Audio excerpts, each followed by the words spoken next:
घड़ी में 24 की जगह क्या आपने कभी 30 घंटे सुना है? लेकिन अब ऐसा होने जा रहा है, और यह कोई ऐसी वैसी घड़ी नहीं है बल्कि वैदिक घड़ी है।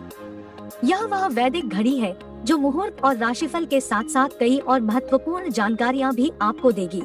मध्य प्रदेश की धार्मिक नगरी उज्जैन के जंतर मंतर वैद्यशाला में यह वैदिक घड़ी 85 फीट ऊंचे टावर पर लगाई गई है। यह दुनिया की पहली ऐसी घड़ी है जो घंटे, मिनट और सेकंड के साथ साथ यह भी बताएगी कि सूर्योदय सूर्यास्त कब हुआ था। इतना ही नहीं, यह घड़ी पंचांग समेत 30 मुहूर्त बताएगी। इस वैदिक घड़ी में एक दिन में 24 नहीं बल्कि 30 घंटे होंगे। 48 मिनट का एक घंटा रहेगा। दरअसल धार्मिक नगरी उज्जैन को काल गणना का केंद्र माना जाता है। कालों के काल भगवान महाकाल की नगरी उज्जैन में वैदिक घड़ी महत्वपूर्ण जानकारी के साथ आम लोगों को वैदिक ज्ञान भी देगी। यह विश्व की पहली वैदिक घड़ी है। इस डिजिटल वैदिक घड़ी का प्रयोग पहली बार उज्जैन में किया जा रहा है। यह काफी आकर्षण का केंद्र होगा क्योंकि हर कोई इस वैदिक घड़ी को देखना चाहता है। इसमें समय देखने के साथ ही मुहूर्त, ग्रहण, संकृति और पर्व आदि की जानकारी भी मिलेगी। वैदिक घड़ी इंटरनेट, जीपीएस से जुड़ी होने से हर जगह के लोग इसका उपयोग कर सकते हैं। यह घड़ी मौजूद स्थान के सूर्योदय के आधार पर समय की गणना करेगी। इस घड़ी को मोबाइल और टीवी पर भी सेट किया जा सकेगा। वैदिक घड़ी में 1 बजे के स्थान पर ब्रह्मा लिखा हुआ है। इसका अर्थ यह है कि ब्रह्मा एक ही है, दूसरा कोई नहीं। 2 बजे के स्थान पर अश्विना लिखा हुआ है। अश्विनी कुमार 2 पुत्र हैं, नासत्य और दस्र। नासत्य सूर्योदय एवं दस्र सूर्यास्त का प्रतिनिधित्व करते हैं। 3 बजे के स्थान पर त्रिगुणा लिखा हुआ है, जिसका अर्थ है कि गुण 3 प्रकार के हैं, सतोगुण, रजोगुण और तमोगुण। जीव और प्रकृति 3 गुणों की ही होती है। 4 बजे के स्थान पर चतुर्वेदा लिखा हुआ है, जिसका अर्थ है कि वेद 4 प्रकार के होते हैं, ऋग्वेद, यजुर्वेद, सामवेद और अथर्ववेद।